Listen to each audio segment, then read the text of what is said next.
Bom, pessoal, antes de começar a aula, né, de hoje, no final da aula passada, quando eu fiz aquele exemplo do capacitor de placas paralelas, eu coloquei a expressão errada para o campo elétrico mesmo, tá? O campo elétrico entre as placas é sigma sobre epsilon zero, não tem aquele 2 embaixo.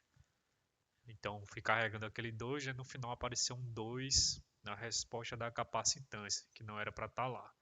Aí vocês consertam nas suas anotações aí. O campo sigma sobre 2 epsilon zero é o campo que está acima e abaixo de uma placa carregada, né? Agora, se você tem duas placas, então o campo ele é zero fora dessa região e na região entre as placas ele é sigma sobre epsilon zero somente. E vocês devem ter trabalhado nesse problema utilizando a lei de Gauss, né? Tá? Então ficou aí essa pendência da última aula. Ok. Então agora nós vamos começar o capítulo 3.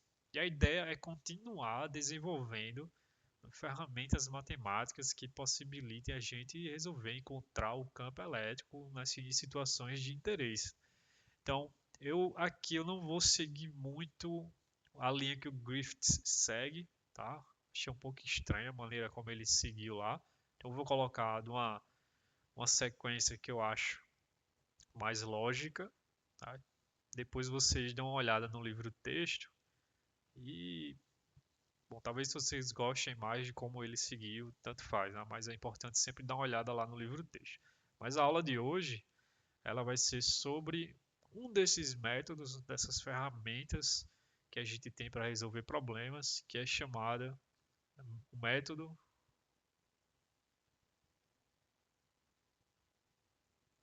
das imagens.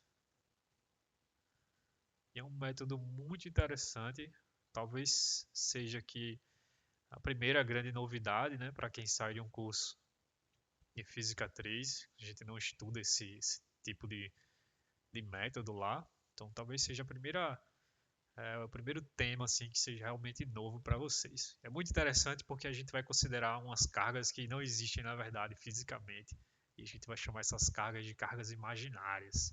É por isso que esse método se chama método das imagens. Mas para chegar no método das imagens, a gente vai precisar de alguns resultados, tá? E esses resultados, eu vou começar a aula falando sobre esses resultados e eles vão ser úteis para a gente introduzir o método das imagens e também quando for trabalhar com a equação de Laplace. Então vão ser resultados bem gerais. Na verdade é um teorema. Tá? Tem várias formas desse teorema, mas ele é chamado teorema da unicidade. Então eu vou explicar para vocês o que ele quer dizer e a partir daí a gente vai utilizar os resultados desse teorema para aplicar o método das imagens. Tá? Só através desse teorema é que vocês vão acreditar que esse método das imagens realmente funciona ou que ele tem algum sentido físico. Tá? Se não fosse por esse teorema, esse método ele ia ser muito difícil de você acreditar que ele é correto. Perfeito?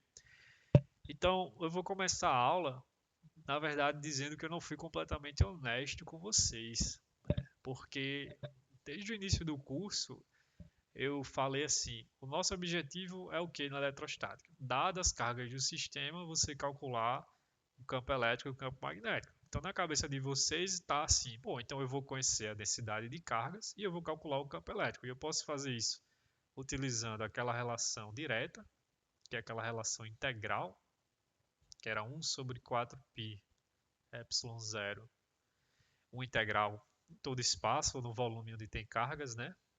Integral do quê? Da densidade de carga, colocar naquela notação mesmo, que era R ao cubo e R chapéu, né? Não, desculpa, R ao quadrado. E agora vocês já sabem o que é que significa cada termo aqui, eu não vou ficar explicando. E a outra maneira que vocês podem querer calcular o campo é primeiro calculando o potencial elétrico, né? Para uma distribuição localizada de cargas, ele é 4π epsilon zero, uma integral aqui em todo o volume, né, das cargas, dividido por R, e aqui o elemento de volume, né, na variável linha. Então, até agora vocês só têm essas ferramentas, né, para calcular o campo ou o potencial. Se você calcular o potencial elétrico, você pode calcular menos o gradiente dessa função e você obter um campo elétrico diretamente. Então, por que eu estou dizendo que eu não fui honesto? É porque existe uma classe de problemas que você não conhece a densidade de cargas total do sistema. Lembre que essa função ρ, ela é a densidade total. Você tem que olhar no teu universo ali, onde tem carga, e escrever uma expressão para aquelas distribuições de cargas. É essa distribuição total que entra nessa integral. E agora eu posso dizer que eu não fui honesto, porque agora nós já falamos de condutores, né? Na aula passada sobre condutores, a gente viu que condutor era um material em que ocorria um fluxo livre de cargas. Então eu vou mostrar para vocês agora um problema onde a gente não vai resolver, vai ser só um exemplo para mostrar que vocês não têm como utilizar essa integral diretamente, porque vocês não conhecem a densidade de cargas do sistema. Então eu vou dar um exemplo. Imagine que você tem numa região aqui do espaço uma esfera condutora. Então isso aqui é um condutor perfeito, tá? Uma bola de aço, sei lá, uma bola de prata, tipo uma bola de sinuca, mas feita de prata condutora. Então suponha que você só tenha essa esfera no teu sistema. O que é que está acontecendo aqui? Nada, né? Não tem carga extra. Se você olhar dentro desse material, num volumezinho pequeno, o número de prótons vai ser sempre igual ao número de elétrons. Então ele não cria um campo elétrico aqui fora que você possa detectar. Ok, então vamos fazer alguma coisa acontecer. Vamos supor que você aproxima dessa esfera uma carga positiva mais Q. Então agora o que é que vai acontecer? Bom, a gente sabe que o campo elétrico criado por essa carga pontual vai atuar nas cargas livres, é um condutor, então a gente viu que o condutor tem cargas livres, e vai atrair uma porrada de elétron, né, para essa região da esfera, na superfície da esfera. E esse outro lado vai ficar com a carga positiva resultante. A carga total na esfera continua sendo zero, né? Só ocorreu uma redistribuição de cargas e agora a esfera ela possui uma densidade de carga superficial.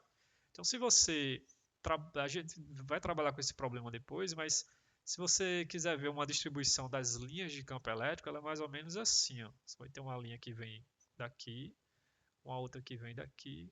Então, tá vendo as linhas de campo saem da carga positiva, né? E vão para a carga negativa. Então você vai ter uma linha que vem para cá, uma linha que vem para cá, uma linha que vem para cá, saindo da carga. E aqui, ó, você vai ter linhas que estão chegando na parte negativa e aqui linhas que estão saindo, né, da parte positiva. Então é uma distribuição de campo elétrico bem complicada, tá? Então suponha que eu coloque a origem do sistema de coordenadas aqui e peça para você calcular o campo elétrico nessa posição R0 aqui nesse ponto. Eu chego para você, ó, tá aqui esse sistema e eu quero que você calcule o campo elétrico nessa posição, né, com relação a essa origem. Bom, até agora o que você conhece, o conhecimento de vocês é o que? Eu vou utilizar essa integral ou essa, mas eu não sei a densidade de carga total do sistema. Eu sei essa daqui, eu posso escrever uma expressão para essa densidade de carga, que é uma carga pontual, né? E eu não sei ó, como essa carga aqui se distribuiu. Como é uma esfera, você pode até, né, ter uma noção mais ou menos de como ela se distribuiu. Mas se for não fosse uma esfera aqui, um objeto com uma geometria qualquer, então as cargas iam se distribuir de uma maneira completamente arbitrária, que não tem como a gente inferir. Então você não tem como utilizar essas integrais, porque esse ρ que aparece aqui, esse ρ que aparece aqui, eles têm que descrever a densidade total de cargas. Ó. Então aqui eu vou ter um sigma R, onde esse R é um vetor na superfície, né? Então agora eu tenho uma densidade superficial de cargas que eu não sei. Não sei como as cargas se distribuíram. Como é que eu vou calcular o campo elétrico aqui se eu não sei a densidade de cargas total do sistema? Tá? Esse é o grande problema. E veja que eu só pude falar disso agora Porque a gente discutiu condutores. Quando não tinha condutor, só tinha cargas pontuais ou uma densidade de carga onde as cargas não se moviam, geralmente a gente sabe a densidade total porque ela é dada. Mas quando você coloca condutor no teu sistema, as cargas se movem e elas ficam numa outra configuração, gerando um campo elétrico, né? Como aqui está gerando um campo elétrico, ó, e eu não sei a distribuição de cargas. Então, se você fosse resolver esse problema dessa maneira que está aqui, você faria algo assim, ó. Bom, o potencial, vamos escrever aqui o potencial. O potencial da posição R0, ele vai ser a soma do potencial criado por essa carga. Lembra que o potencial satisfaz o princípio da superposição, né? A gente viu lá nas primeiras aulas. Então, o potencial aqui vai ser a soma do potencial criado por essa carga, mais a soma do potencial criado por essa densidade de carga. Então, você escreveu algo assim, ó. O potencial R0 é Q dividido por 4π ε0 e a distância dessa carga até aqui. Vamos escrever isso aqui como sendo o que eu coloquei aqui. Vamos supor que essa carga esteja na posição RQ. Então aqui seria R0 menos RQ. Né? Esse é o potencial criado nessa posição por essa carga. Q dividido por 4πε0 e essa distância entre a carga e a posição que eu quero saber. Só que aí você teria que ter a contribuição dessa densidade de carga superficial. Então você teria que escrever 1 sobre 4πε0, como é uma densidade de carga superficial, né? A integração é na área, supor que seja S, essa área aqui da superfície, R', R0, que é onde eu quero aqui, menos R'. Isso aqui integrado na área. Então veja que eu tenho uma equação onde eu não sei o potencial na posição R0, que é o que eu quero descobrir, e eu também não sei a distribuição de cargas, porque elas se distribuíram aqui de uma maneira que eu não tenho como controlar. Então eu tenho uma equação com duas variáveis. Não vai dar para resolver. Então essa aqui é a motivação do porquê a gente vai estudar esse método das imagens. Tá? Então veja que se você conhecesse a distribuição de cargas induzidas aqui, era só substituir nessa integral, né? O problema é que a gente fez até agora. Você sempre conhecia a densidade de carga total do sistema. Porém, a densidade de carga que foi induzida, tá? Em geral a gente coloca um índice assim, ó, sigma ind, IND, para indicar que essa densidade de carga só apareceu porque apareceu essa carga aqui, ó. Essa função aqui ela vai ter que ser zero se o Q for zero. Então, esse sigma depende da carga estar ou não presente no sistema. Então, ela é uma densidade de carga induzida.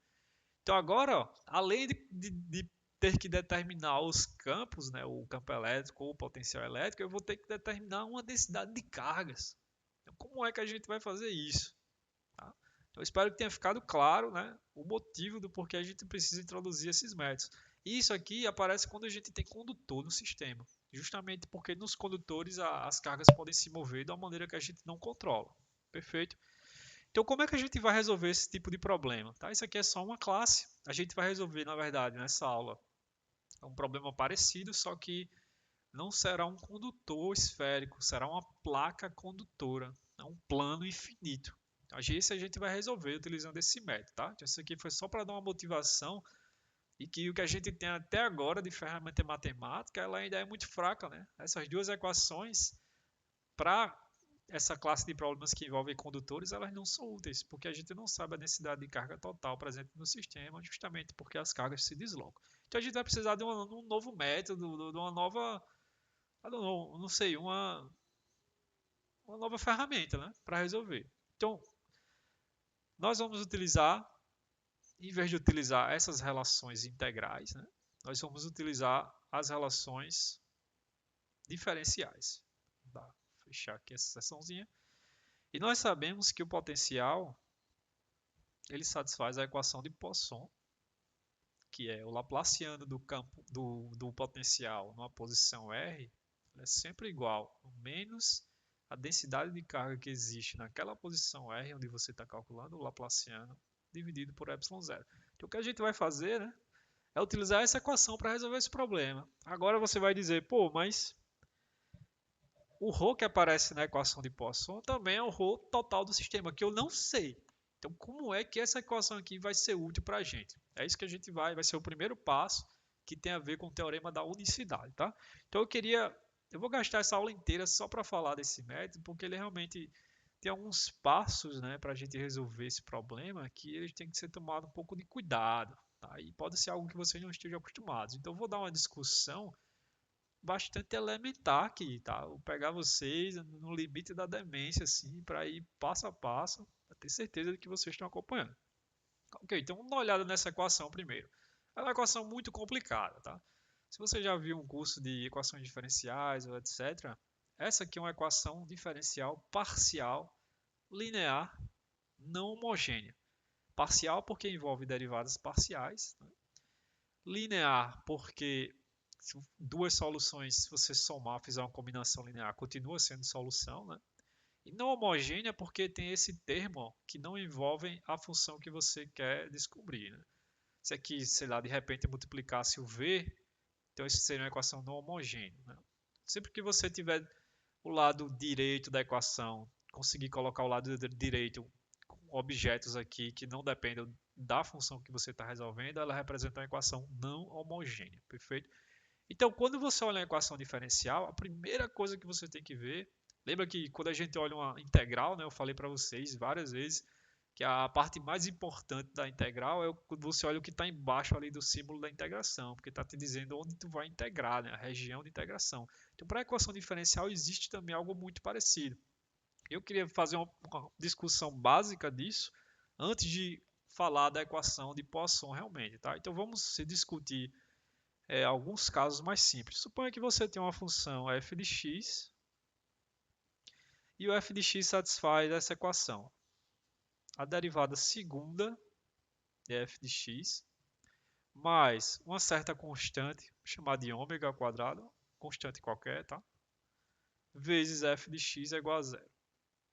Então essa equação você já conhece, né? É uma equação do tipo oscilador harmônico. Geralmente o x aqui é o tempo, mas tudo bem, é só uma letra, não vai mudar nada. Então essa aqui é uma equação diferencial. A primeira coisa que você tem que fazer é olhar uma equação diferencial, da mesma forma que a primeira coisa que você tem que fazer é olhar uma equação integral, onde ela está sendo integrada, é definir um domínio da solução. Então essa é uma palavra importante, tá? Domínio da solução. Então, o que é um domínio da solução? É a região no eixo x, porque aqui é da variável independente é x. Então, é a região do eixo x onde você está resolvendo a equação diferencial. Lembra que a equação diferencial ela é uma entidade global, né? Então você aplica um operador de diferenciação em cada posição do espaço. Então essa equação ela vai ser aplicada num certo domínio da solução, que é uma região do eixo x, tá? A gente vai ter alguns nomes diferentes para domínio da solução. Eu também vou chamar de região, é um nome mais interessante, né? Região de interesse. Então, a região de interesse vai ser o conjunto de pontos do eixo x onde eu quero calcular a minha solução. Então, por exemplo, eu posso resolver essa equação num domínio onde x está entre -1 e 1, né? Ou seja, eu teria uma reta aqui com os limites inclusos, aqui seria o zero, e eu quero resolver minha equação em toda essa região aqui. Tá? Eu vou chamar, mesmo que seja uma linha, eu vou chamar isso aqui de volume. E eu vou chamar esses pontos aqui que subentendem esse volume de superfície. Mesmo que a nossa concepção de volume e superfície seja estranha para uma dimensão. Mas quando a gente for ver aqui em duas dimensões, vai começar a ficar mais interessante. Mas eu vou usar a mesma nomenclatura. Então eu também vou chamar isso aqui de volume da solução, né? Volume de região de interesse será um volume. Ou você pode, né? Eu quero resolver essa equação em todo o eixo x. Então você está resolvendo ela todo o eixo x. Vai para o infinito, aqui sei lá teria o zero, e aqui vai para o infinito, né? Menos infinito. E você está resolvendo ela agora numa região infinita, o eixo x total, né?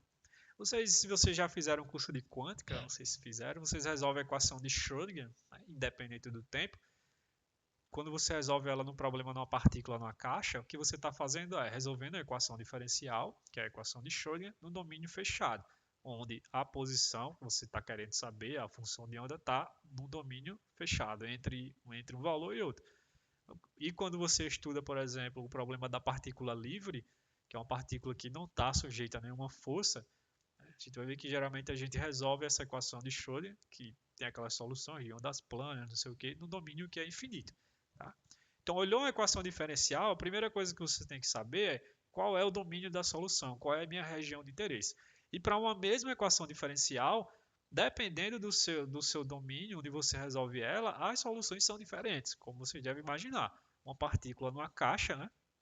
Solução da equação de Schrödinger, ela tem energias diferentes, de comportamentos diferentes do que uma partícula livre. Por quê? Porque a gente está resolvendo ela no domínio fechado e depois no domínio aberto. São soluções completamente diferentes.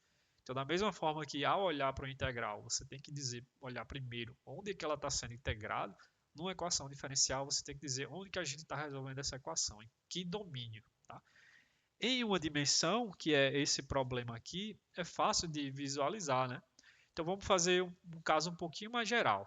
Tá? Eu ainda estou dando aqui um parênteses. Depois a gente vai voltar aqui para a equação de Poisson. Tá? Então vamos supor que você tenha, sei lá, vou dar um exemplo aqui. Note que eu nem estou resolvendo a equação nada, né? Eu só estou dando exemplos de uma equação diferencial. Vamos supor que você tenha um f que agora depende de duas variáveis, um f de x e y. E vamos supor, sei lá, como eu botei aqui na teoria, vamos supor que essa equação satisfaz. Se você derivar parcialmente f com relação a x duas vezes e somar com a derivada primeira com relação a y, isso aqui dá zero. Tá? Então isso aqui também é uma equação diferencial parcial. Tá? Mesma coisa da equação de Laplace, só que aqui é em três dimensões. Né? O v depende de x, y, z. Então daqui a pouco a gente chega lá. Então, dada uma equação diferencial, qual que seria o domínio da solução? Ou seja, qual que seria a região de interesse? Ora, você pode estar querendo resolver esse problema numa região finita do plano xy, né? Porque agora a variável independente, as variáveis independentes são x e y. Então você pode chegar e dizer, ó, eu quero, sei lá, resolver a equação, se eu colocar aqui o eixo y e aqui o eixo x, eu quero resolver essa equação quando o x está de menos 2 a 2 e quando o y está de menos 3 a 3. Ou seja, você quer saber o comportamento dessa função nessa região aqui. Ó. Então, essa região aqui seria o volume, né, da região de interesse. Estou usando novamente essa descrição de volume, mesmo que seja, né, um plano, né, uma superfície. E eu vou chamar esse contorno de superfície. Então eu tenho aqui a superfície em azul e eu tenho aqui o volume V. Tá? E aí, de novo, você pode querer resolver esse problema em todo o plano XY. Então, nesse caso, o x pode ser de menos infinito a mais infinito e o y pode ser de menos infinito a mais infinito também. Tá? Inclusive, você pode resolver excluindo os valores na superfície, etc. Vai depender do tipo de problema que você está trabalhando. Mas em duas dimensões pode acontecer algo mais interessante. Eu posso querer resolver, por exemplo, a minha equação diferencial, suponho que aqui seja o plano xy. Aí eu digo para você, eu quero resolver minha equação diferencial nesse domínio aqui, nessa região de interesse. Ele tem essa superfície, só que aí eu tenho alguns buracos. Ó. Isso aqui é um buraco, isso aqui é um buraco. Então eu quero resolver a minha equação diferencial somente aqui, ó. Eu quero excluir a solução, não me interessa os valores de f, de x, y dentro dessas regiões. Pode acontecer também. Tá? E aí vai ser exatamente esse caso, só que em três dimensões, que a gente vai estar interessado. Então agora, nessa situação, o meu volume V, deixa eu colocar da mesma cor para não confundir. O meu volume V vai ser toda essa região em vermelho, excluindo essas regiões aqui que estão em branco. E a minha superfície S, vai ser formada por essa superfície, que seria uma superfície externa, se você quiser chamar, mais essa superfície aqui 1, que seria uma superfície interna, mais essa superfície 2, que seria essa outra superfície.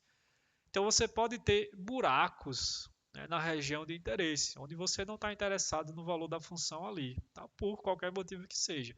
A gente poderia fazer essa mesma brincadeira de abrir essas ilhas, né? Acho que o Griffith chama de ilhas. Nesse caso, unidimensional também, né? Eu poderia pegar essa equação onde o f só depende de x e falar, olha só, suponha que aqui seja o eixo x.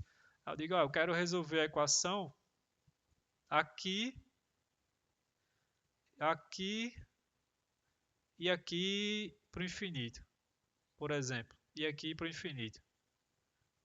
Então eu teria aqui as minhas superfícies, entre aspas, né? Daqui para cá, daqui para cá e daqui para cá. Então eu estou interessado aqui em resolver essa equação em uma dimensão somente nessa região, que seria o volume, nessa, nessa, nessa. Então também tenho buracos na minha região de interesse. Tá? Isso aí é uma discussão bem matemática, mas vocês vão ver a física daqui a pouco por trás disso. Tá? Então, de novo, olhou uma equação diferencial, a primeira coisa que você tem que observar é onde você está resolvendo essa equação. Tá? Então, no caso onde o f depende de 3 dimensões, você teria algo muito parecido, só que seria ruim de desenhar aqui, né? Mas vocês têm que imaginar, por exemplo, eu posso resolver ela num volume finito, que tem uma superfície externa, e dentro desse volume eu posso ter esses buracos.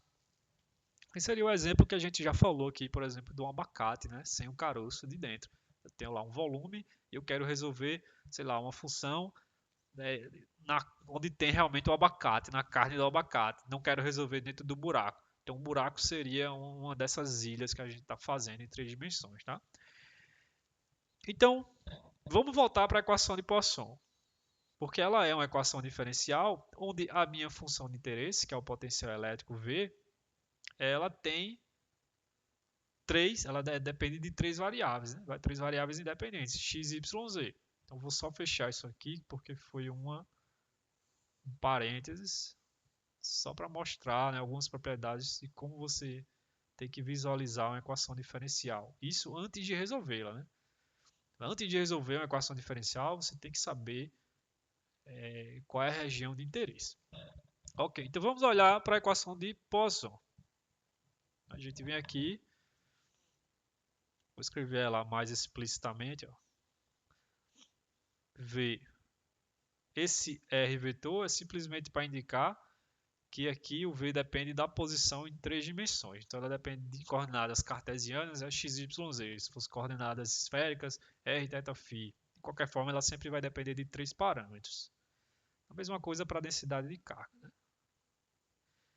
Então eu chego para vocês e digo, ó, vamos resolver a equação de Poisson. Vocês agora sabem que a primeira coisa a fazer ao olhar a equação diferencial é saber o volume de interesse. Então vamos dar aqui um exemplo no sistema e tentar identificar o volume de interesse. Tá?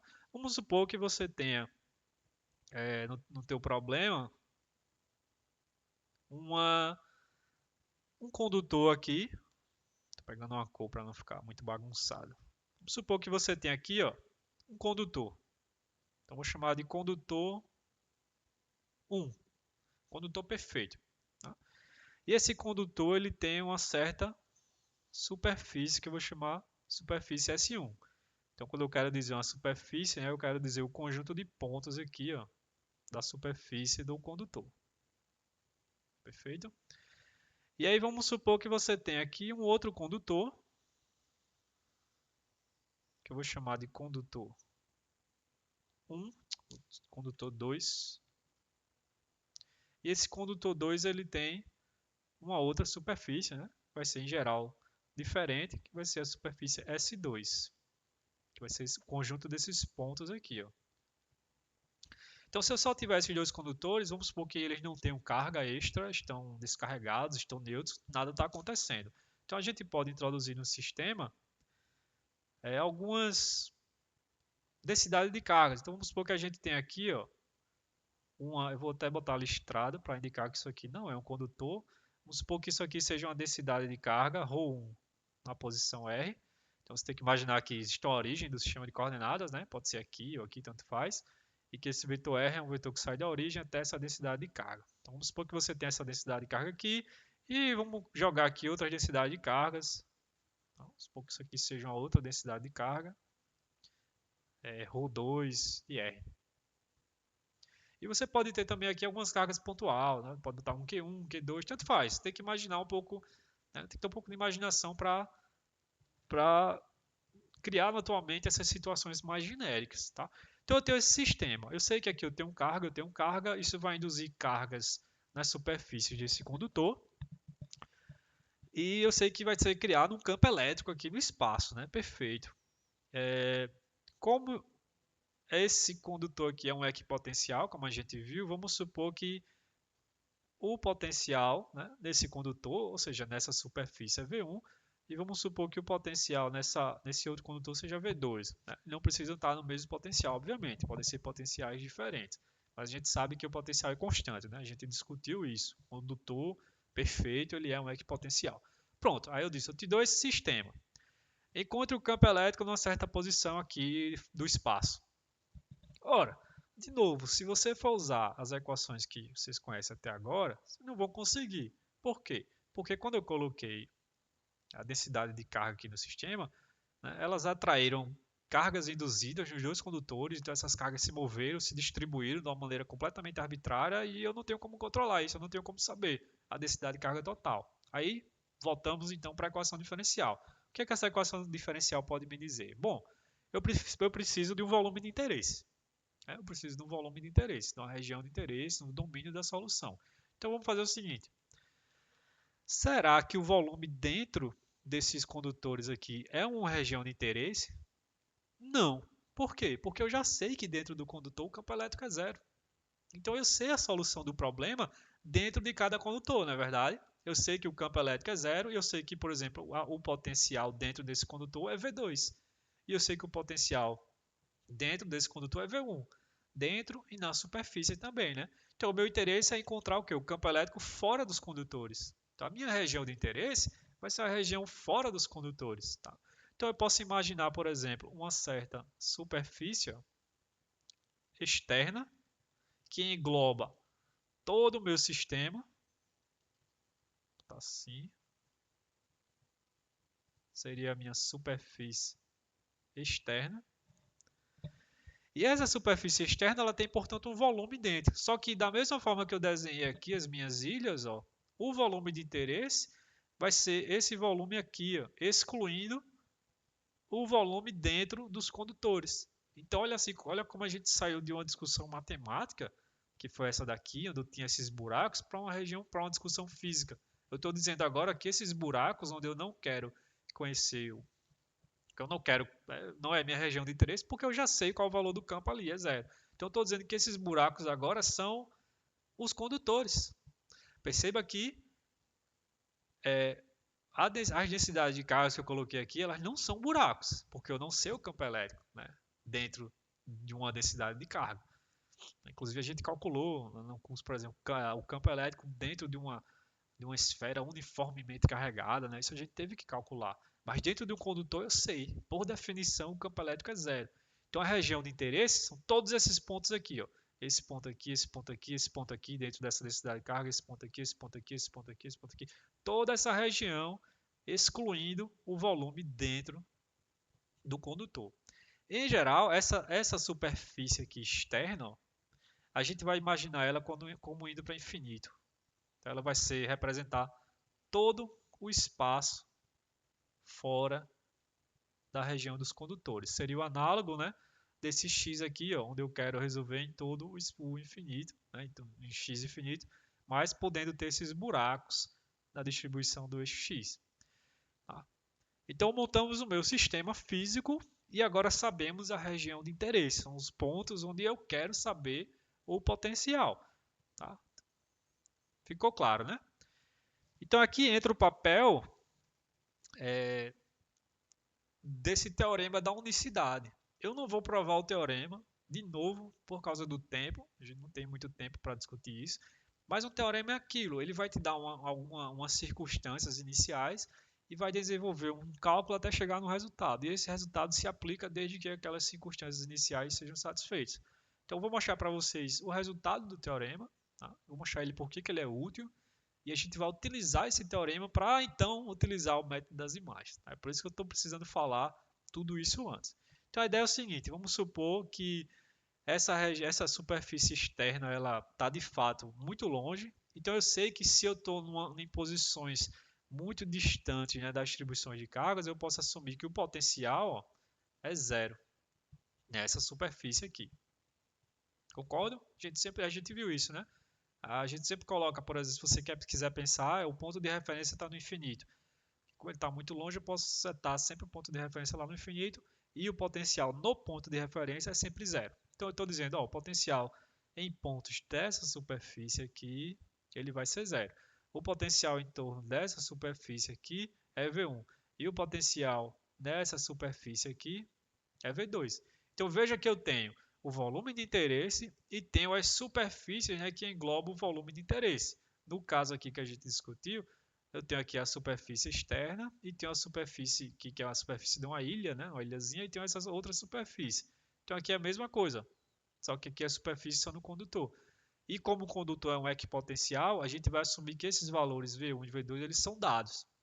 E isso é muito útil, porque no laboratório é exatamente o que você controla. Se eu te der duas placas, por exemplo, metálicas, eu falo, ó, coloca essa placa no potencial V1 e essa no potencial V2. O que é que você vai fazer? Você vai ligar na bateria. Se você pegar, por exemplo, essas pilhas, né, que a gente usa em controle remoto e tal, você sabe que elas fornecem uma diferença de potencial de 1,5 volts. Então, se você ligar um terminal da bateria numa placa e outro terminal na outra placa, você sabe que uma placa pode ter, por exemplo, 0 volts e a outra 1,5, de modo que a diferença dê sempre 1,5. Então, esses potenciais que a gente está dando na superfície do condutor é algo que a gente pode controlar no experimento. Tá? Então, agora a gente pode discutir o teorema da unicidade. Tá? Entendemos o sistema, descobrimos aqui a equação diferencial, né, na equação de Poisson, não conhecemos essa função, porque nesse sistema aqui em particular eu sei o Rho1, Rho1, vamos supor que isso aqui seja dado, esse aqui é dado. Mas isso aqui com isso aqui não é a carga total do sistema. Por quê? Porque esses dois condutores induziram, né, uma densidade superficial de cargas aqui nos dois condutores, que faz parte da carga total do sistema que eu não sei. Tá? Então o teorema da unicidade diz o seguinte, é uma das formas, tá? Vocês vão encontrar outras versões.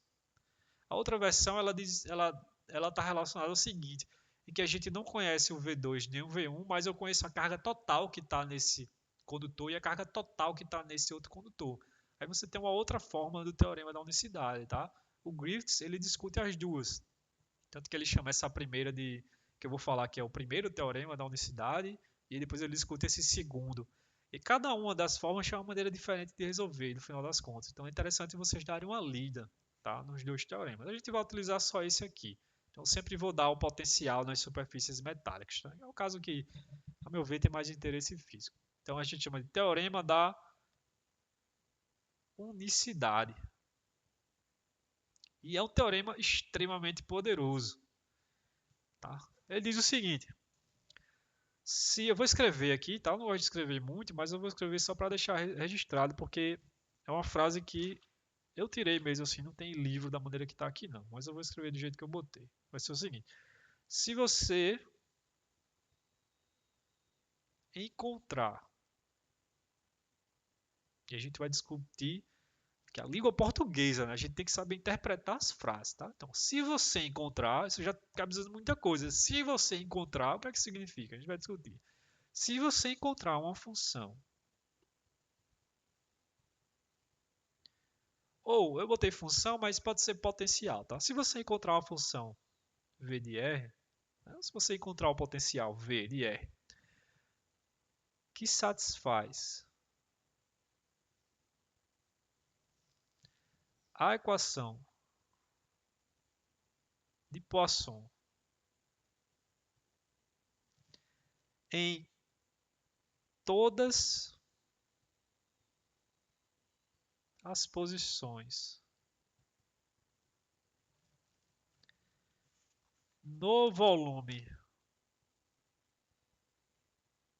de interesse, ou seja, no domínio da equação diferencial, né? E essa função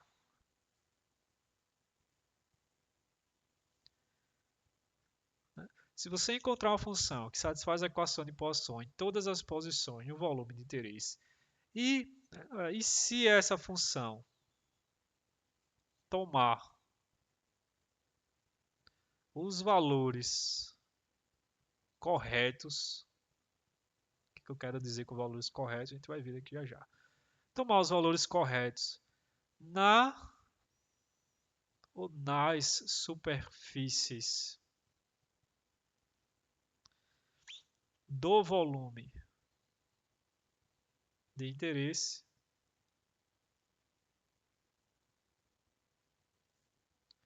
então a função, o potencial V de R, é a solução única do problema. Então, veja que tem muita coisa aqui, tá? Primeiro, percebam que existe logo a primeira frase, ela já deixa um pouco de dúvida, né? Se você encontrar, beleza. Uma função que satisfaz a equação de Poisson em todas as posições, eu utilizei volume de interesse, foi uma quantidade que a gente definiu aqui, né? Então, e se essa função tomar os valores corretos na superfície de interesse, então a função VDR é a solução única do problema. Então, vamos aplicar isso aqui nesse exemplo que eu acabei de escrever. Eu chego para você e dou esse sistema. Né? Dou para João e Maria o mesmo sistema. Aí eu digo, João, eu tenho aqui dois condutores, esse está no potencial V1, esse está no potencial V2, e eu tenho essas duas densidades de cargas. Tá? E a minha região de interesse é todo esse volume aqui, excluindo o volume dentro dos condutores. Encontre o potencial em todos os pontos do volume. Aí João vem com uma função para mim, um V de R qualquer, bem complicado. Aí eu chego e vou verificar. Será que o V de R satisfaz a equação de Poisson? Como é que eu sei? Eu pego a solução que João me deu e calculo o Laplaciano. E verifico o Laplaciano. Nessa posição ele tem que dar zero, nessa posição ele tem que dar zero, nessa posição ele tem que dar zero. Nessa posição ele tem que dar o valor da carga aqui, que isso aqui foi dado. Então eu verifico, né? Verifico aqui. Nessa posição ele tem que dar zero, nessa posição o Laplaciano tem que dar zero. Nessa posição tem que dar ρ2 nessa posição. Aí eu verifico isso. Se o Laplaciano da função, do potencial, satisfaz a equação de Poisson em cada posição. A primeira coisa, satisfaz beleza, já é um candidato bom. Aí eu pego a função que Maria me deu, faço a mesma coisa. É uma função totalmente diferente que Maria me deu. Eu olho assim, tá, vamos ver. Aí eu calculo o Laplaciano da função de Maria, do potencial que Maria me deu. E aí calculo ele aqui, aqui, aqui, e vejo que dá também o mesmo resultado. Se eu calcular o Laplaciano aqui, dá 0, aqui dá 0, aqui dá 0, aqui dá 0, aqui dá ρ1 sobre ρ1, né, sobre ε0, aqui dá ρ2 sobre ε0, né, com sinal negativo. Aí eu digo, ó, as duas estão me dando o mesmo resultado dentro do volume de interesse.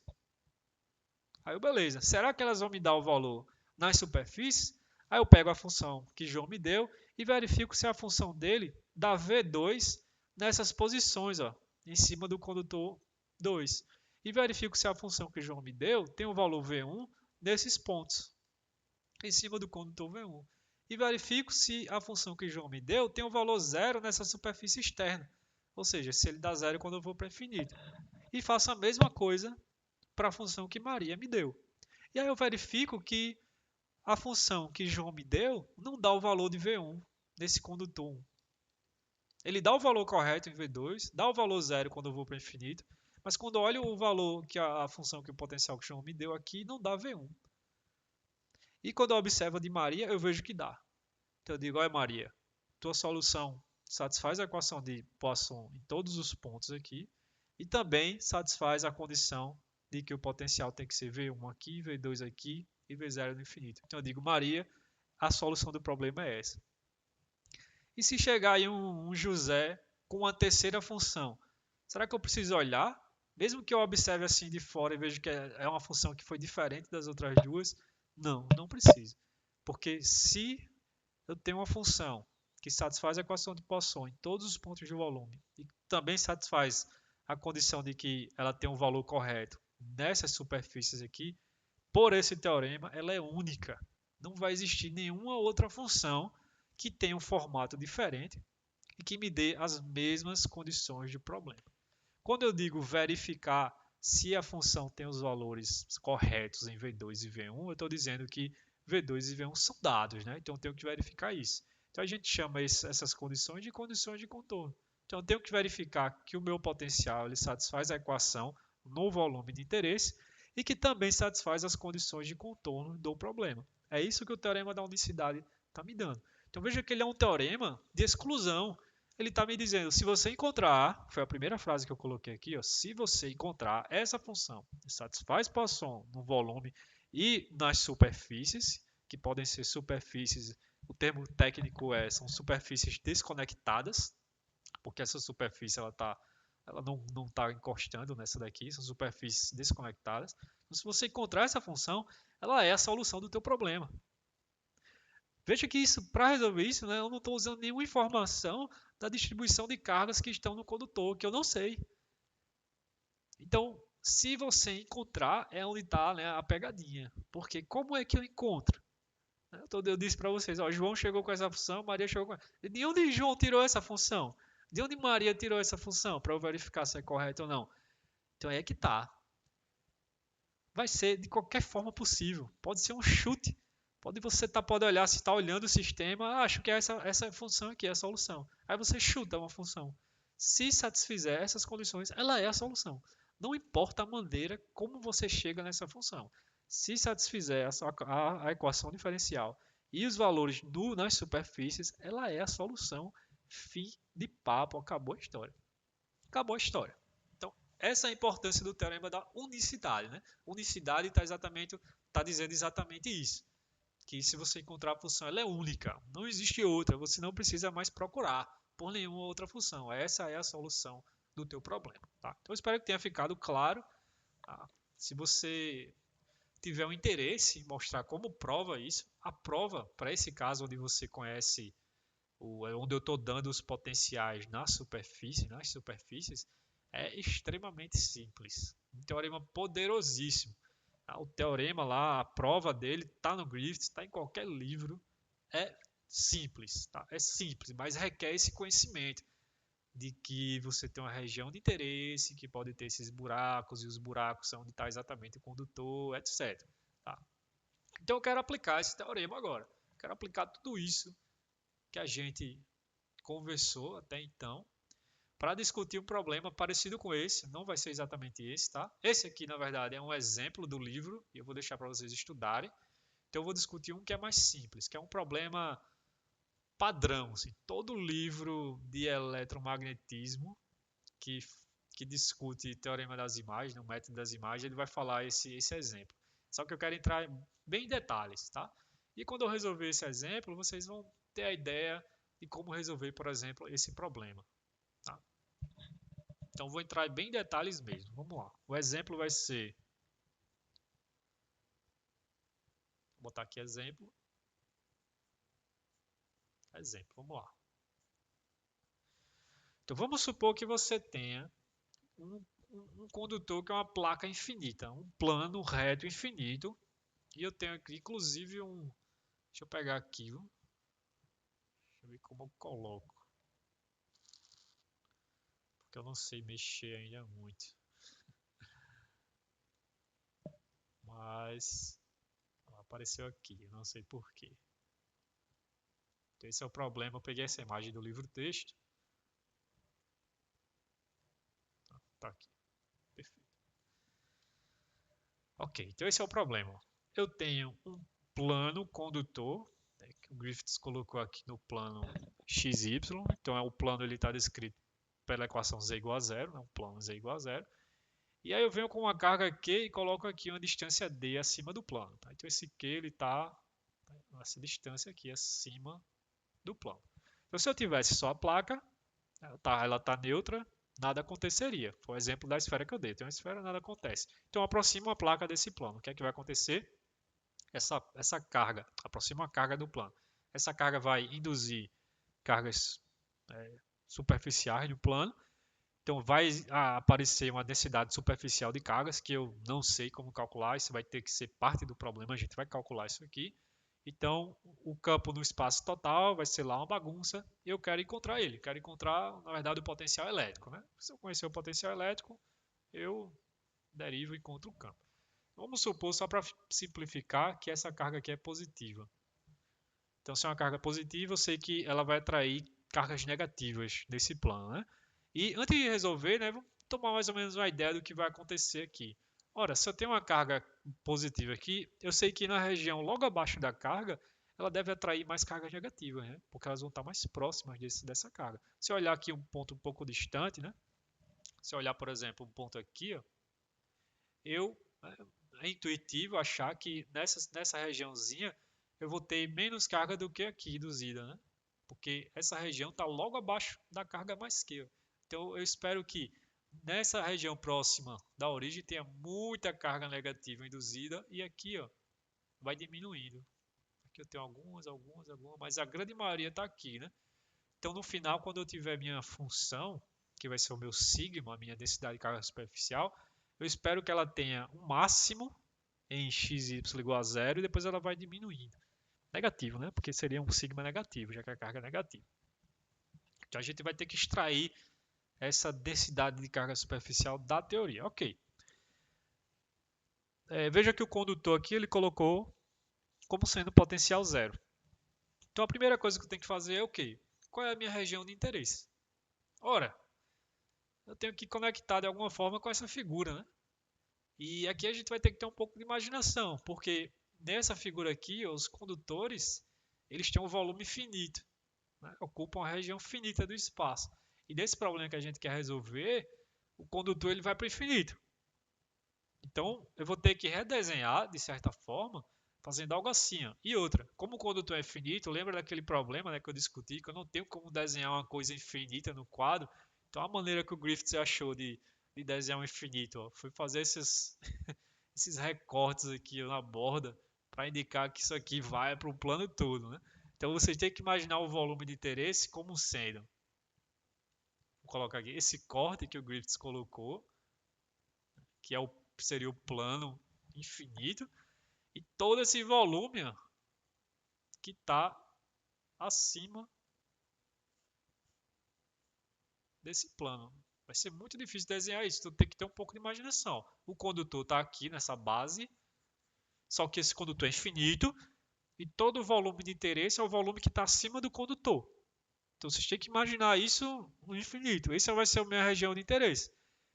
Definimos a região de interesse. Então veja que é um caso até mais simples, ó, porque não tem essas ilhas. Não é esse caso onde você tem um buraco na região de interesse. Eu não tenho nada na minha região de interesse, só tenho o quê? Uma carga aqui que está dentro desse volume de interesse.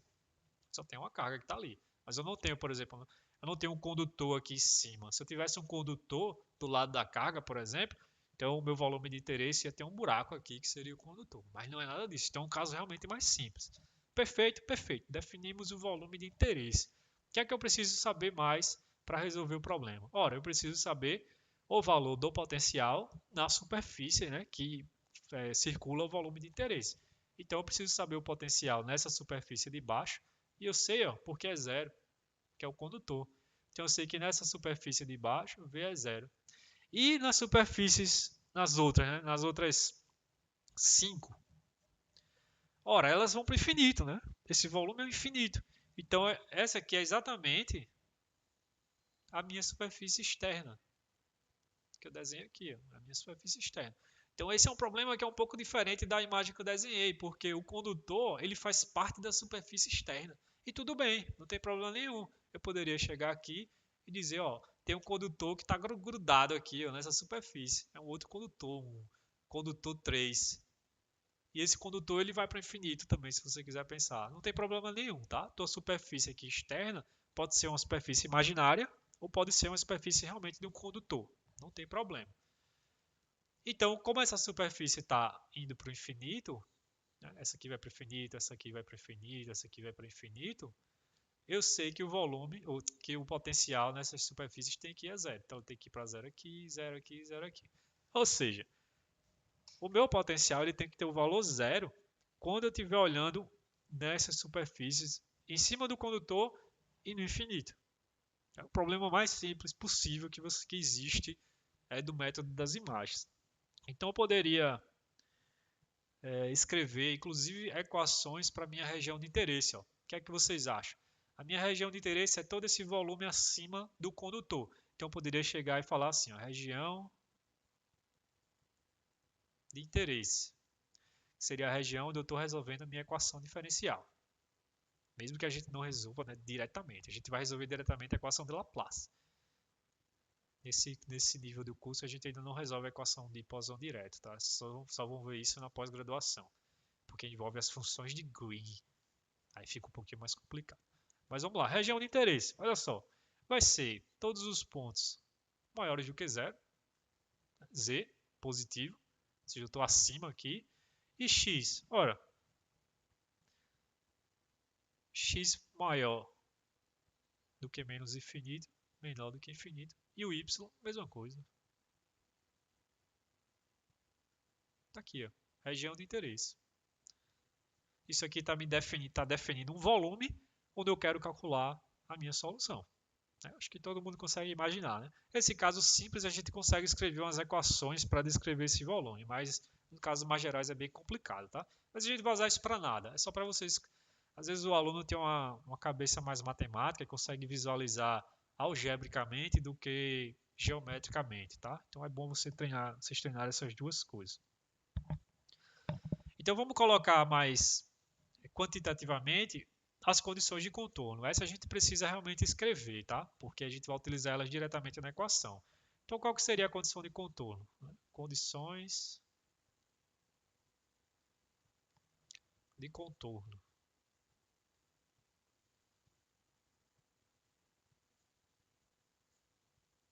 Ora, o potencial que eu encontrar, que é a minha solução que eu quero, se eu calcular ela em qualquer posição x e qualquer posição y, mais em z igual a zero, ou seja, se eu tiver em posições no plano, isso aqui tem que dar zero. Concordo? Por quê? Porque o plano ele tem um potencial zero. Né? A gente diz que o plano está aterrado. E às vezes vocês encontram os símbolos assim, ó, um negócio assim, com 3 setinhas. Isso quer dizer que esse plano é o meu referencial. Só isso. Ele vai para zero, né? Então com potencial zero.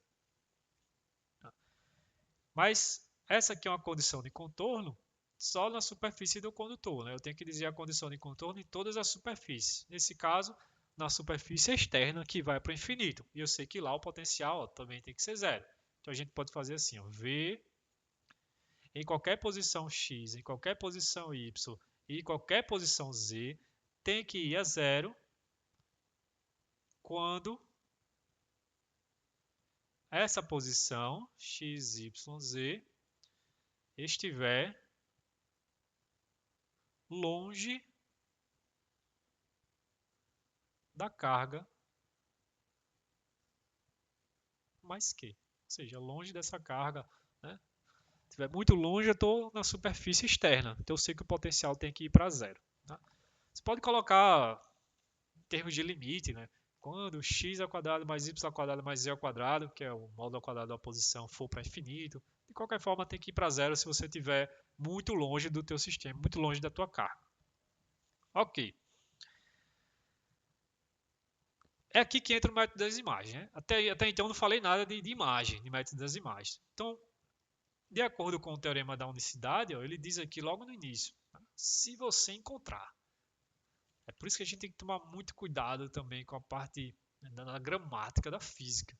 Essa frase está me dizendo muita coisa. Só esse pedacinho, se você encontrar. Ele não está me dizendo como encontrar. Mas se você encontrar. Então o método das imagens entra aqui. Ó. Como é que eu vou encontrar? Então eu digo para vocês o seguinte. Vamos supor que eu esqueça esse problema aí.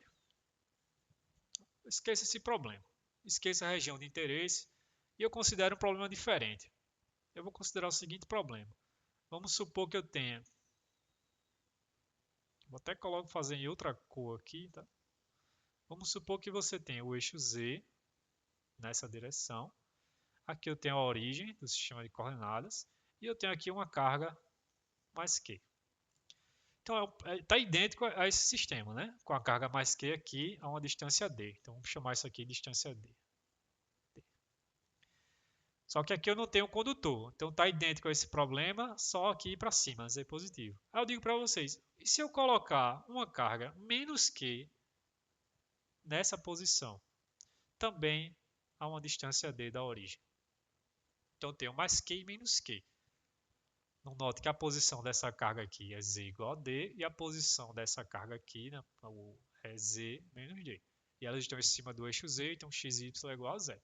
Então, vocês concordam que esse sistema aqui ele é completamente diferente disso aqui? É, né? Porque nesse eu tenho um condutor aqui, ó, no plano Z igual a zero. Então, o condutor ele tem um monte de próton e elétron, está no potencial zero, está com carga induzida. Eu estou dizendo para vocês, esqueça esse problema por um minuto. Considere esse problema aqui, onde eu tenho agora só duas cargas. Vocês conseguem escrever o potencial numa posição, sei lá, aqui, no ponto qualquer, ó, x, y, z, para duas cargas? É fácil. A gente já sabe o potencial elétrico de uma carga, né? E se eu tenho duas, eu uso o princípio da superposição. Então eu chego para vocês e digo, olha só, o potencial na posição x, y, z vai ser a soma dos dois potenciais. Então eu vou colocar aqui primeiro o potencial da carga mais Q, que vai ser 4πε0. E aí tem a distância da carga até o ponto onde eu estou querendo calcular, né? Então eu vou escrever assim, ó, x ao quadrado mais y ao quadrado mais, como a carga está na posição D, é z menos a posição da carga, ou seja, z menos d. E eu estou escrevendo explicitamente em coordenadas cartesianas, né? Se essa carga tivesse na origem, aqui seria z ao quadrado somente, e isso daria a distância da origem até a posição onde eu estou querendo calcular. E para a outra? Bom, a outra eu sei que a carga é negativa, então já coloco menos aqui, ó, e coloco aqui 4πε0 x ao quadrado mais y ao quadrado. E aqui a distância é z menos a posição, só que a posição é menos d, então fica mais d ao quadrado. E aqui q. Esse é o potencial. E ele é válido em qualquer posição, né? Isso aqui é válido para qualquer z,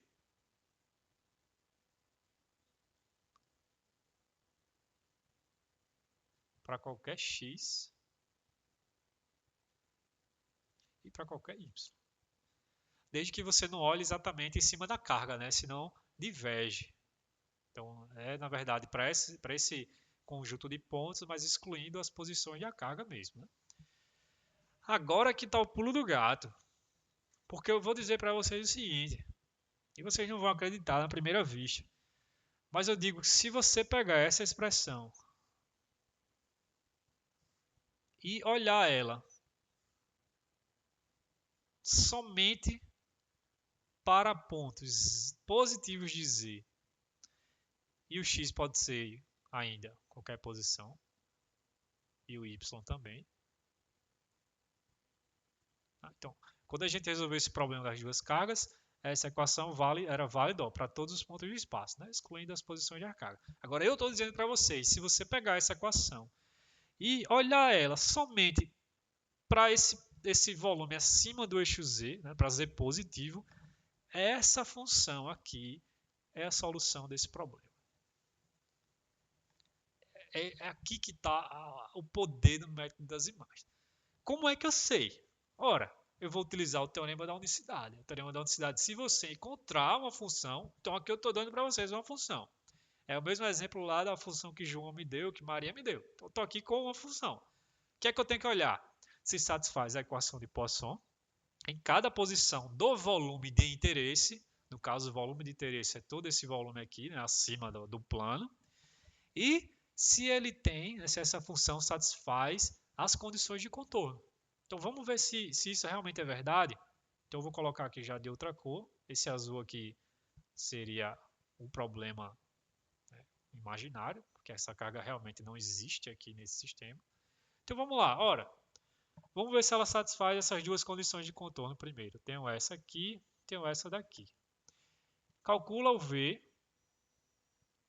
x, y e coloca z igual a zero. Ora, se você botar z igual a zero aqui, você vai ficar com d ao quadrado. E se você botar z igual a zero aqui, você fica com d ao quadrado. E esse termo fica igual a esse. Então dá zero. Ok. Segunda condição, o v de x, y, z tem que ir a zero quando você estiver muito fora da posição da carga, muito distante, né, dessa carga aqui. Ora, então você pode observar que isso é verdade, porque se você colocar x para infinito, ou y para infinito, ou z para infinito, ou qualquer um deles, né, não precisa nem os três ir para infinito de uma vez, porque quando você está olhando muito distante da carga, você pode olhar distante aqui, você pode olhar distante nessa direção, você pode olhar distante nessa direção, e o potencial tem que ir para zero em todas as direções distante da carga.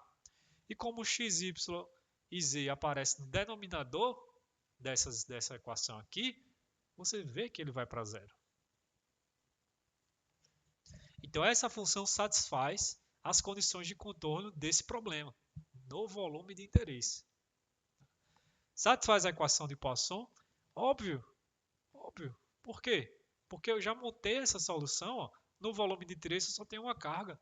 Então, se você calcular a equação de Poisson aqui, aqui, aqui, aqui, vai dar zero, zero, zero, porque não tem carga nenhuma. E se você calcular exatamente em cima da carga, você vai obter a densidade naquele ponto. Se você quiser, você pode trabalhar nesse problema. Se você calcular aqui o Laplaciano dessa função, você vai ver que ele é zero em todas as posições aqui em cima do plano. Exceto quando você pegar a posição aqui, ó, z igual a d. E isso aqui vai dar uma delta de Dirac, que é a maneira que a gente tem de descrever uma carga pontual. Tá? A gente vai ver um pouco isso mais na frente, eu acho, com cuidado. Então, essa função, apesar da gente ter obtido, né, ela de um problema completamente diferente, um problema que só tinha duas cargas, a gente pegou essa função, essa solução, que era válida em todo o volume aqui dessas duas cargas, e disse, ó, vamos pegar ela e vamos jogar, dizer que ela é válida somente na região de interesse. E a gente está vendo que ela satisfaz a condição de Poisson e as condições de contorno do sistema. Então, pelo teorema da unicidade, a função v de r é a solução única do problema. Então, resolvemos aqui. Ó. Ou seja, no caso, no problema onde eu tenho o plano, com v igual a zero, e uma carga Q, vou colocar aqui positiva, numa distância d. Se aqui for a origem e aqui tiver o eixo z, né, em cima da carga. Em cada posição aqui, ó, inclusive em cima do plano, o potencial vale Q 4π epsilon 0 raiz de x ao quadrado mais y ao quadrado mais z menos d ao quadrado 1 menos raiz de x ao quadrado mais y ao quadrado mais z mais d ao quadrado.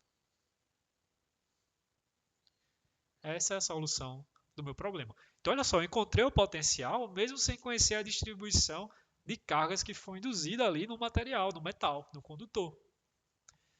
E o método das imagens, então, agora eu acho que explica o nome, né? Imagem. Por que método das imagens? Porque o que a gente está fazendo, o que a gente fez para resolver esse problema foi introduzir uma carga imaginária, que foi essa daqui, né? Então, é uma carga que a gente chama carga imagem, e que ela está fora da região de interesse, tá? Esse é um ponto importante. Se você seguir a receita do método das imagens, você não pode adicionar cargas na região de interesse, porque aí você está mudando o teu sistema. A gente adicionou cargas fora da região de interesse, por quê? Porque para Z negativo, o problema original não interessava para a gente não queria saber, não era a minha região de interesse. Né? Minha região de interesse está aqui, ó. É para Z positivo e todos os pontos acima do plano. Então, o método das imagens tem esse nome porque a gente adicionou cargas fora da região de interesse. Então, são cargas que realmente não existem. São cargas imagens, cargas imaginárias, tá? Então, eu obtive o potencial. Se eu quiser saber o campo elétrico nessa região aqui de interesse, né? Nessa região acima do condutor, eu tomo o gradiente dessa função e boto o sinal negativo. Perfeito? E você pode fazer isso, vai te dar a distribuição do campo e aí você pode fazer o que você quiser. Mas o que eu estou interessado em mostrar para vocês é a distribuição de cargas que foi induzida no condutor. Né? A gente discutiu aqui, antes de resolver o problema, que a gente espera que na origem aqui, né, existam mais cargas induzidas, cargas negativas, do que quando você fosse afastando aqui dessa posição da origem. Então vamos ver isso. Como é que a gente calcula então as cargas induzidas? Bom, nós vimos que quando você tem, eu vou desenhar aqui de lado, ó, esse aqui é o condutor, tá? Aqui é o eixo Z, e vamos definir aqui um vetor N unitário, que está apontando dentro do condutor para fora, se você quiser pensar, né? Então ele é simplesmente o Z chapéu, né? O Z unitário. Então, aqui eu tenho um condutor. E nós vimos que logo acima da superfície do condutor ele só possuía uma componente normal do campo, né? Então a gente escreveu algo assim, o sigma, que é a densidade, e essa componente normal, ela estava relacionada ao sigma, que é a densidade superficial de carga naquele ponto. E a equação era essa, ó, sigma igual a epsilon zero vezes a componente normal do campo, aí é acima, né? Ou a gente pode escrever assim, ó, x, y, 0 mais. Esse 0 mais é só para indicar que essa componente é o acima, porque vem de valores positivos de z, ou seja, é logo acima aqui, ó, valores positivos de z. Tá? Foi isso que a gente escreveu essa equação. Ó. O E acima é sigma sobre epsilon zero, né? Está lá nas últimas aulas. Então, sigma é epsilon zero vezes o E perpendicular. Ora, a componente perpendicular do campo é a componente que está na direção z. Então, eu posso escrever isso aqui como sendo epsilon zero, produto interno de z com o campo elétrico que está acima do condutor. Isso aqui está me dando a componente normal. O produto interno ele pega a componente do campo que está na direção do vetor unitário. E o campo elétrico, logo acima, eu posso escrever ele como menos o gradiente do potencial. Então, isso aqui fica menos Z chapéu, gradiente do potencial, logo acima, né? Posição aqui infinitesimalmente acima de Z. Mas essa derivada, se você calcular o gradiente de V e tomar o produto interno, com Z vai te dar o quê? Menos epsilon zero, derivada do potencial em relação a Z, e isso aqui você calcula IZ, né, vindo de valores por cima. Então essa equação está te permitindo calcular a distribuição de carga no plano XY. Né? Esse aqui é o plano XY, então aqui é X, aqui é Y. O V ele depende ó, de X e Y, tá vendo? E o Z a gente vai botar ele Z igual a zero. Então o sigma ele vai depender de X e Y, que vai te dar a tua distribuição de carga. Então é fácil, você vai pegar essa equação, que é a solução do teu problema, vai derivar com relação a Z, o Z está aqui, Z está aqui, você vai derivar isso com relação a Z e vai colocar Z igual a zero. E aí quando você fizer isso, tá, eu vou deixar para vocês fazerem, só derivar e colocar Z igual a zero e substituir nessa equação, a solução vai ser o sigma de xy menos q vezes t, é isso que vocês vão obter, dividido por 2π x ao quadrado mais y ao quadrado mais d ao quadrado, elevado a 3 meios. Então aqui a gente obteve ó, como as cargas se distribuíram no condutor. E se você olhar, essa função é muito interessante. Ela está dizendo exatamente o que a gente suspeitava aqui no início, de que mais cargas estão induzidas quando x e y estão próximos da origem, porque eles estão logo abaixo da carga positiva. De fato, se você quiser fazer um gráfico, eu quero ver um gráfico, eu só consigo visualizar com gráfico. Então faça um gráfico em função de x ao quadrado mais y ao quadrado, que é uma distância radial, né, ao quadrado, ou seja, em termos disso aqui. Então você vai ter algo assim, ó. Como a função é negativa, né, você vai ter algo que faz assim. Quando x ao quadrado mais y ao quadrado for zero, você vai ter o valor máximo da função, que na verdade é o valor mínimo, né, máximo em módulo, menos q sobre d, 2π d ao quadrado, e a função vai decair dessa forma. Aqui eu vou fazer assim. E esse lado vai decair também com então esse gráfico está me dizendo que quando você está próximo à origem, a densidade de carga negativa é maior, é o máxima. Ou seja, as cargas estão localizadas exatamente, a maioria das cargas negativas estão ali logo abaixo da carga positiva, no plano do condutor. E se eu quiser perguntar qual é a carga total que foi induzida nesse condutor aqui? Ora, o que é que a gente espera? Quando não tinha carga Q, o condutor estava neutro, né? O número de prótons igual ao número de elétrons. Então eu adicionei a carga Q aqui, mas ele só fez uma redistribuição de cargas, ele não criou carga nova no condutor. Então a carga total que foi induzida no condutor deve ser igual ao quê? Menos Q. Se aqui eu tenho mais Q, aqui eu vou ter que ter menos Q. Né?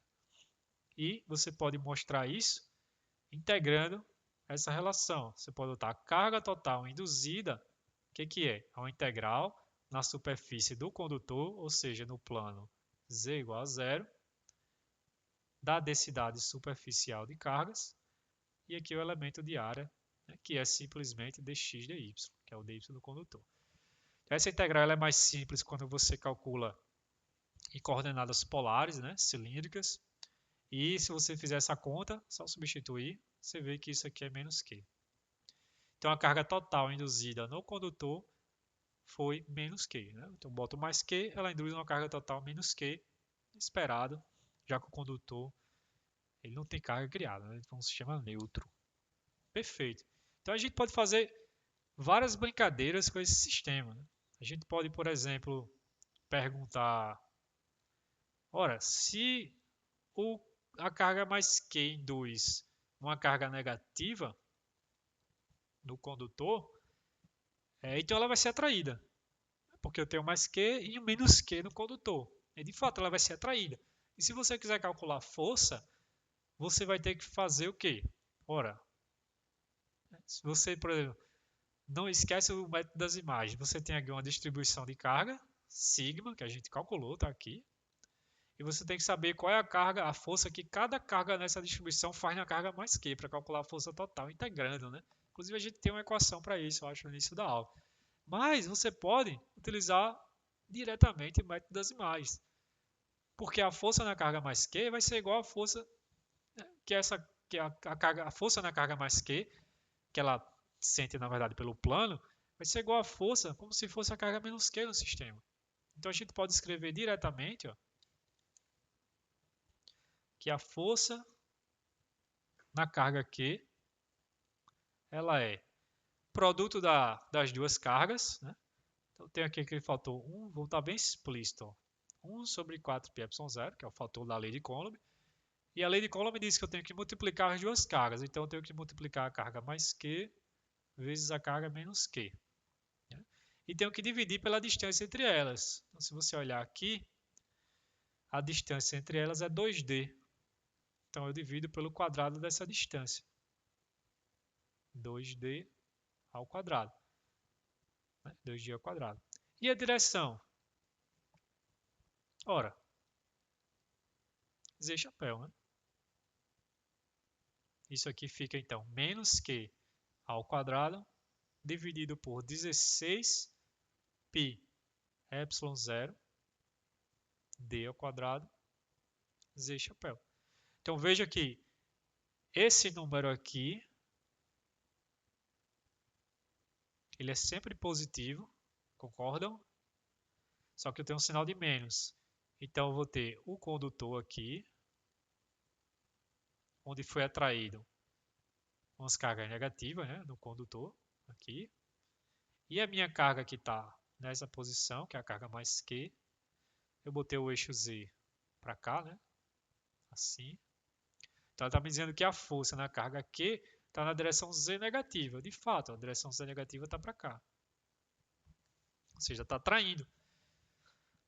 Então é assim que a gente consegue calcular também a força. Se você quiser calcular pelo outro método, também pode. Vai dar o mesmo resultado. Você seleciona um elemento de área, né? Muito pequenininho, com a carga dq, calcula a força que esse elemento faz aqui, depois integra em toda a área. Vai dar o mesmo resultado, só que o método das imagens ele é muito mais simples. Né? Muito mais simples.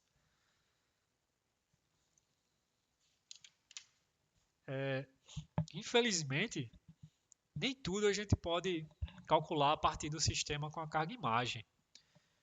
Por exemplo, quando eu tinha só o condutor sem a carga mais Q, eu não tinha nada, né? O meu sistema não era neutro, não tinha campo elétrico, porque o condutor ele estava neutro. E aí quando eu aproximei a carga mais Q a uma distância d, surgiu um campo elétrico, cargas induzidas, etc. Então, como surgiu um campo elétrico, eu sei que teve energia no sistema, apareceu energia.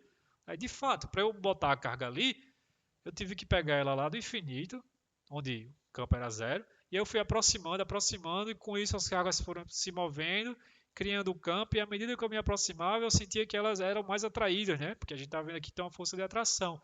Então, ao fazer isso, eu exerci uma força no sistema e realizei um trabalho. Então, eu sei que eu aumentei a energia do sistema, né? Ou diminuí. Então, você pode achar que, se eu quero calcular a energia do sistema, eu vi lá na aula de energia que quando você tem cargas pontuais, né, para calcular a energia do sistema, você tem só duas, o que é que você faz? Você multiplica o valor da carga e divide por 4πε0 vezes a distância entre elas. Por isso que a gente viu na aula de energia. Então aí você pode querer aplicar esse pensamento aqui. Ora, eu tenho duas cargas. Qual é a energia desse sistema? Multiplica o valor das cargas, divide por 4πε0 e a distância entre as cargas, né? Ao quadrado, né? Acho que é o quadrado, foi isso que a gente viu. Não, é só a distância mesmo, não é o quadrado não. Mas isso está errado. Tá? Se você fizer isso, você vai obter o valor incorreto. A maneira correta mesmo é você calcular diretamente, uma das maneiras, calcular diretamente o trabalho em termos de força. Por quê? Então, se você tiver só a carga acima do condutor e deixar ela livre, o que é que vai acontecer? Ela vai se choca com o condutor e acabou. Então, eu não quero que isso aconteça. Eu quero pegar essa carga lá do infinito e trazer ela muito devagarinho. Devagarinho, de tal forma que a força de atração que o condutor está exercendo na carga seja igual à força que eu estou fazendo de repulsão, né? Para levar a carga estacionária devagarinho, eu tenho que exercer uma força no sentido Z positivo, porque ela está sendo atraída. Se ela está sendo atraída e eu faço exatamente uma força para baixo, eu vou acelerar a carga. Eu não quero acelerar, quero levar ela devagarinho, devagarinho. Eu tenho que exercer uma força para cá. Então, minha força vai estar na direção Z positiva e a carga vai estar se deslocando para a direção Z negativa. Então, o meu trabalho vai ser negativo, porque a força está na direção contrária do movimento. Tá? Então, a força que eu vou ter que exercer, eu vou colocar aqui a força, que eu vou ter que exercer na direção positiva, vai ter que ser o negativo da força que a carga está sendo sujeita, atraída pelo condutor. Então, isso aqui vai ter que ser menos FQ, o FQ é isso aqui, então vai ser Q ao quadrado, 16πε0. Aí, lógico, se eu estiver numa posição Z, a minha força vai ser Z ao quadrado, Z chapéu. Então, olha só, a força que eu estou fazendo para carregar uma carga, pegar uma carga lá do infinito e trazer ela uma posição D, ela está na direção Z positiva. Tá? Porque eu tenho que fazer uma força oposta à força de atração, para levar ela em movimento sem acelerar. Então, qual é o trabalho dessa força? Bom, o trabalho da minha força, né? Por definição, é eu e aqui o elemento dl de deslocamento, né? Que vai ser Q ao quadrado, 16πε0 z ao quadrado, z chapéu, que está aqui, produto escalar dl. E esse produto aqui nada mais é do que o dz, né? Então eu vou trazer uma variação de z. O z está onde inicialmente? Ora, eu trago ela lá do infinito. Então z está no infinito e eu trago ela até uma posição aqui, ó, em z igual a d. Então, do infinito para d. Aí é só fazer essa integração, né? Não tem dificuldade nenhuma. Só integrar aqui. O resultado é menos Q ao quadrado 8πε0d. Então tá aqui, ó. Esse é o trabalho que eu exerci no sistema e esse trabalho mexeu com a energia do campo elétrico. Se você calculasse, né, o trabalho utilizando aquelas equações que eu dei da aula passada, umas 2 aulas atrás, que era, se você tem um sistema de carga, né, quer saber a energia do sistema, multiplica cada carga em par, divide pela distância, você ia obter, sabe o quê? Vou botar aqui um WTIL, para dizer que é outro trabalho, né? Você ia obter isso aqui, ó.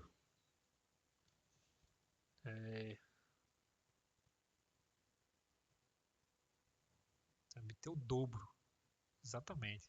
Você vai obter menos Q ao quadrado sobre 16, desculpa, sobre 4. π ε0d.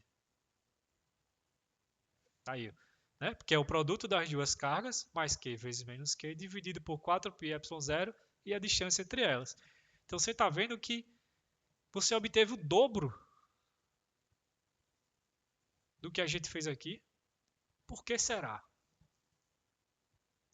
A resposta é que, se você pensar em termos de campo, você lembra que a gente chegou também numa expressão em que o trabalho era no integral do módulo do campo ao quadrado, né? E que isso, era um módulo do campo ao quadrado, se você pensar. Só que se você for aplicar aquela relação era, você integrava em todo espaço. Só que aqui, ó, se você integrar em todo espaço, você vai realmente obter o dobro, porque a região de interesse da gente não é todo espaço, é só o z positivo. Então, para usar aquela relação, você tem que integrar numa região que é a metade da região total. É por isso que você obteve o dobro do resultado, tá? Então, a resposta correta é essa daqui. Tá? É essa daqui. Essa é a resposta correta, que a gente obteve através do trabalho.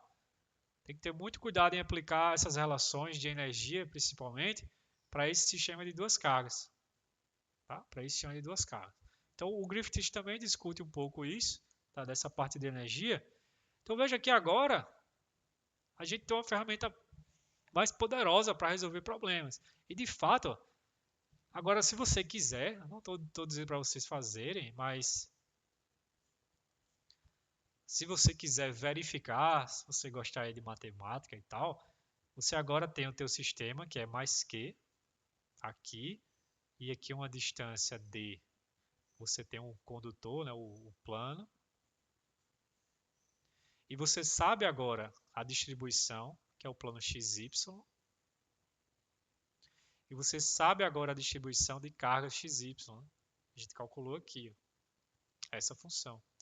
E aí, se eu te perguntar agora, qual é o potencial aqui, nessa posição E? Aí sim, você pode escrever o potencial na posição R0, né? Supor que seja R0. R0 é o potencial dessa carga Q, que é Q4πε0. E aí essa distância aqui, sei lá, vamos chamar de R. Mais, e aí entraria a integral, ó. E agora você sabe a distribuição de cargas. Agora você já sabe porque você já resolveu o problema, né? Então não faz sentido você voltar e resolver essa integral para encontrar V, porque você já encontrou V. E foi a partir do V que você encontrou a distribuição de cargas. Mas se você quiser fazer essa conta só para checar, você vai ver que se você substituir esse sigma que a gente obteve aqui, né, nessa integral e resolver, ela vai dar isso aqui, vai dar esse termo. Tá? Só isso.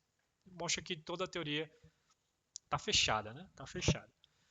Então, o que vocês vão fazer é uma classe de problemas na lista de exercício, né? O Griffiths, ele resolve, então, seguindo essa linha do método das imagens, ele resolve o problema onde você tem uma carga aqui, Q, pode ser uma carga positiva, se você quiser imaginar, e aí ele coloca ela na presença de uma esfera condutora. Então, não é mais um plano, é uma esfera condutora. Então, o que é que vai acontecer? Essa carga mais Q vai atrair elétrons para essa região, e essa outra região vai ficar positiva. E aí ele quer encontrar o potencial no volume de interesse. Qual é o volume de interesse aqui? Ora, não é dentro da esfera, porque eu já sei que o potencial é constante, né? Ele dá. Acho que ela está aterrada também. V é zero aqui, né? Ou seja, ela está aterrada. Então eu sei que dentro dela o potencial é zero, eu já conheço. Então não é uma região de interesse. Região de interesse, ó, todos os pontos aqui, fora da esfera. Qual a condição de contorno? Nas superfícies. Bom, agora eu tenho essa superfície, que forma agora uma ilha. Então, nesse caso, eu tenho realmente uma ilha, como a gente desenhou aqui, né, na parte matemática. Aqui, ó, exatamente esse caso. E o potencial nas superfícies aqui dessa ilha, que é o condutor, é zero. E a outra superfície é que está lá no infinito, que o potencial é zero também. E vocês vão ver, vejam a solução, que é muito interessante, porque a carga-imagem, né, a gente não tem que colocar a carga-imagem fora da região de interesse. Então, fora da região de interesse é aqui dentro da esfera. Então, a carga-imagem vai ter que entrar aqui em algum lugar. E ela vai ter que ter um certo valor e um certo módulo, que não precisa ser igual à carga Q.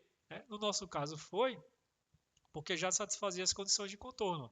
A carga que eu coloquei aqui tinha o mesmo módulo e o sinal contrário, mas em geral não precisa ter.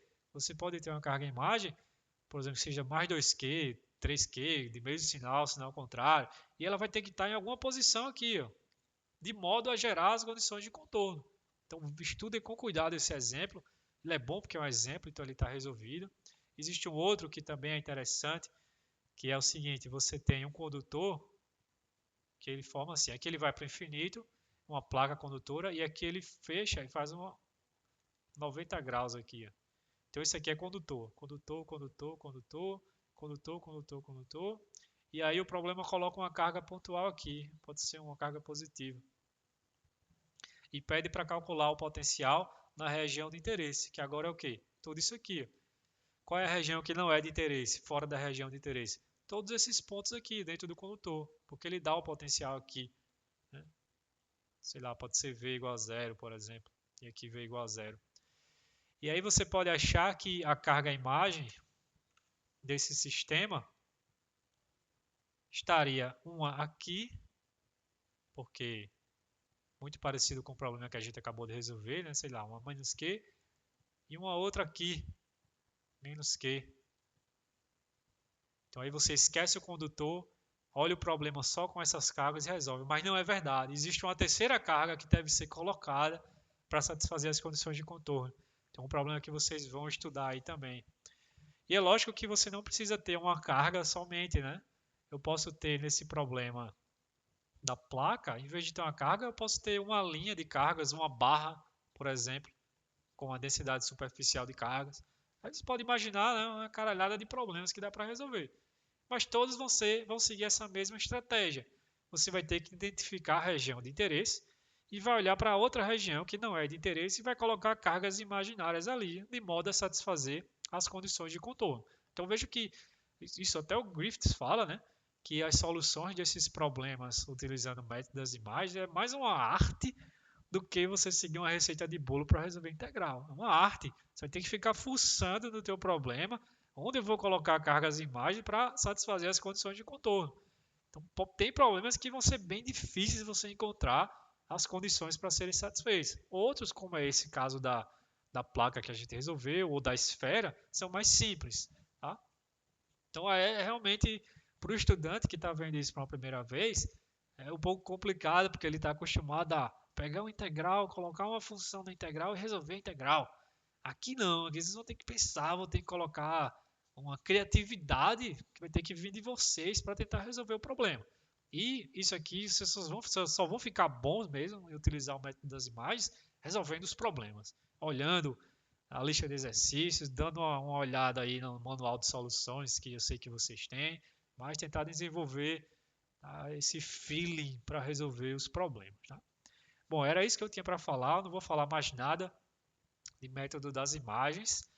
Perceba que o método das imagens ele é muito útil quando você tem cargas na região de interesse, né? Como foi aqui, eu tenho uma carga na região de interesse e nesses outros também vocês têm cargas aqui na região de interesse. Sempre você tem uma carga e tal. A outra classe de problemas, a gente não vai ter carga na região de interesse. E aí eu vou dar algumas superfícies condutoras, eu vou dizer, ó, nessa superfície aqui do condutor o potencial é V1, nessa outra superfície o potencial é V2. Qual é o campo aqui? Então a nossa região de interesse não vai ter cargas. Então a gente sabe que se não tiver cargas na região de interesse, o potencial satisfaz a equação de Laplace. E é aí que a gente vai começar na próxima aula, a resolver esses problemas onde vocês não têm cargas na região de interesse, tá? Então vai ser uma discussão bem interessante também, essa equação é muito famosa, tem muitas aplicações e eu vou deixar para discutir na próxima aula, tá? Vou terminar por aqui.